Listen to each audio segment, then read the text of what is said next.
नमस्कार। इन खबर में आपका स्वागत है। कहते हैं कि राजनीति संभावनाओं का खेल है, हमेशा संभावनाएं बनी रहती है। चुनावी रणनीतिकार हैं प्रशांत किशोर। बहुत सारे राज्यों में बहुत पार्टियों को वो चुनाव लड़ा है। कई बार ऐसा भी देखा गया कि एक दूसरे से 180 डिग्री के अंतर पे जो विरोध रखते हैं उन दोनों को उन्होंने चुनाव लड़ा।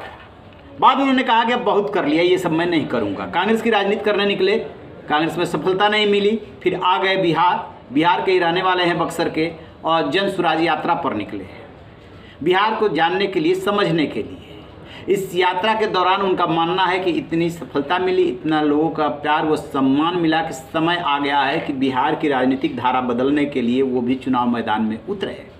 टेस्ट हुआ एमएलसी के चुनाव में, एक कैंडिडेट जीत गया।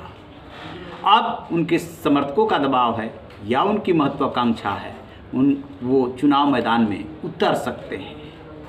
सुनिए उन्हीं की जुबानी क्या कह रहे हैं। मैंने जब पदयात्रा की शुरुआत की थी तो ये जरूर बताया था कि पदयात्रा के बाद अगर सब लोग मिलकर दल बनाएंगे। जब पदयात्रा शुरू की गई थी तो एक अनुमान था कि एक जिले में 10 दिन 15 दिन का समय लगेगा, उसके मुकाबले 50 दिन 60 दिन लग रहा है।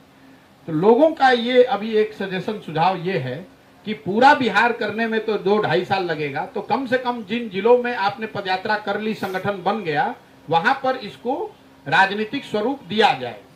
अब ये चर्चा का विषय है, अगले 2-3 महीनों पर इसमें क्लैरिटी आएगी। ये संभव है, मैं आपको रिपीट कर देता हूं, ये संभव है कि जिन जिलों में पदयात्रा हो गई, जहां पर नीचे से संगठन बन गया, जिसमें जन स्वराज से लोग जुड़ गए, वहां पर लोग मिलकर ये निर्णय ले सकते हैं कि वो चुनाव लड़ेंगे।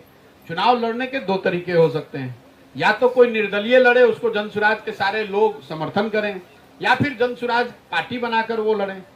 अभी आपने देखा होगा एमएलसी का जो चुनाव हुआ, जब मैं सिर्फ 5 जिले में पैदल चल के आया था, 4 जिले चला था, 5वां में चल ही रहा था, तो उस समय एमएलसी का चुनाव हुआ तो लोगों ने मिलकर तय किया कि नहीं, हम लोग को चुनाव लड़ना चाहिए। तो दल तो था नहीं, तो जो भी जन स्वराज का एक साथी लड़ा वो निर्दलीय के तौर पर लड़ा। जन स्वराज की जो ताकत है, जो लोग जुड़े हुए हैं, उन सब ने मदद की और वो आदमी जीत कर आया।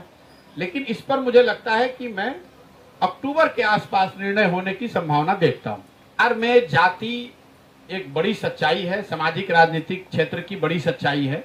लेकिन इस परिप्रेक्ष्य में मैं आपको 2 बात बताना चाहता हूँ, हर मीटिंग में बताता हूँ, लोगों को भी, पत्रकारों को भी। बिहार में जाति उतनी ही बड़ी सच्चाई है जितनी कि ये उत्तर प्रदेश और गुजरात कर्नाटक में है। ये जो आप और हम मान लेते हैं कि जाति सिर्फ बिहार में ही है और जातियों पर सिर्फ बिहार में वोट पड़ता है, ये आपकी सोच ठीक नहीं है। दूसरी बात, हर व्यक्ति बिहार में जाति पर वोट कर रहा है, ये भी ठीक नहीं है। इसका मैं आपको उदाहरण भी रोज देता हूं। आप और हम सब लोग मानते हैं कि बिहार में भाजपा को वोट हो चाहे नहीं, मोदी जी के नाम पर वोट पड़ता है। तो मोदी जी के जाति के कितने लोग बिहार में रहते हैं? तो हर आदमी जो मोदी जी को वोट कर रहा है वो उनकी जाति को देखकर तो नहीं कर रहा है। तो जो ये परिकल्पना है कि बिहार में वोट करने वाला हर व्यक्ति जाति पर वोट कर रहा है, ये ठीक नहीं है। सुना आपने, साफ साफ बता रहे हैं कि हाँ, ऐसा कर सकते हैं। देखने वाली बात होगी कि किसी को समर्थन देते हैं या उनके लोग, उनके समर्थक खुद चुनाव लड़ते हैं। वो ये जोड़ना नहीं भूलते हैं कि अभी कुछ भी कहना जल्दीबाजी होगी, लिहाजा इसका ऐलान जो है वो अक्टूबर में होगा। आपको बता दें कि जब भी ऐसी कोई यात्रा निकालता है या आंदोलन करता है तो उसके पीछे कोई ना कोई मकसद तो होता ही है। याद कीजिए 2011, 12, 13 को जब यूपीए सरकार के खिलाफ अन्ना का आंदोलन हुआ था, और उसी अन्ना आंदोलन की कोख से आम आदमी पार्टी का जन्म हुआ, जो अब राष्ट्रीय पार्टी बन चुकी है। दिल्ली से लेकर के पंजाब तक उसका शासन, यानी 2 राज्यों में सत्ता में आ चुकी है और कई राज्यों में सत्ता में आने के लिए या वहाँ पर अपनी उपस्थिति दर्ज कराने के लिए वो प्रयासरत है। ठीक इसी तरीके से प्रशांत किशोर चुनावी रणनीतिकार हैं, अलग अलग दलों को चुनाव लड़ाते रहे हैं, जिसमें कि बीजेपी भी शामिल है। कांग्रेस के लिए भी उन्होंने यूपी में काम किया, टीएमसी यानी ममता बनर्जी के लिए काम किया, बहुत सारे दलों के लिए उन्होंने काम किया है, चुनाव जिताया है। नीतीश कुमार, लालू यादव जो आज महागठबंधन में है, इनके लिए भी वो 2015 के चुनाव में काम कर चुके हैं। बिहार को जानते हैं, समझते हैं। कांग्रेस की राजनीति करने निकले थे, लेकिन वहाँ पर अपेक्षित सफलता नहीं मिली, लिहाजा बिहार में आकर के जन स्वराज यात्रा पर निकल गए। कई जिलों का दौरा कर चुके हैं और इसी बीच में एमएलसी का जब चुनाव हुआ तो समर्थन दिया और जिसको समर्थन दिया वो जीत गया, उससे भी मनोबल बढ़ा है और अब वो कह रहे हैं कि हाँ हम चुनाव लड़ सकते हैं। ये बात अलग है कि साथ में ये जोड़ना नहीं भूलते हैं कि अक्टूबर में इसका ऐलान किया जाएगा, देखा जाएगा, परखा जाएगा।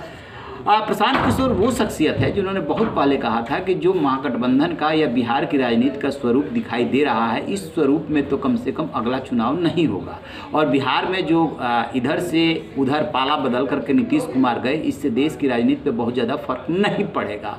तो लोकसभा चुनाव 2024 की तैयारी हो रही है, दोनों तरफ की सेनाएँ सज रही है। इसमें कौन जीतेगा, कौन हारेगा, किसको कहाँ पे कैसे मात दिया जा सकता है, सब कोई अपना अपना दांव चल रहा है। इसी बीच में प्रशांत किशोर ने भी ऐलान कर दिया है। निश्चित रूप से बिहार की राजनीति के लिहाज से ये बहुत ही महत्वपूर्ण है। अब देखने वाली बात ये है कि कब वो ये आधिकारिक रूप से ऐलान करते हैं कि ये होगी पार्टी और इतने सीटों पे हम लड़ेंगे चुनाव। अक्टूबर का इंतजार करना होगा या उससे वो पहले करेंगे, इस पर हमारी नज़र रहेगी। रही बेखबर, देखते रहिए इन खबर। Thank you.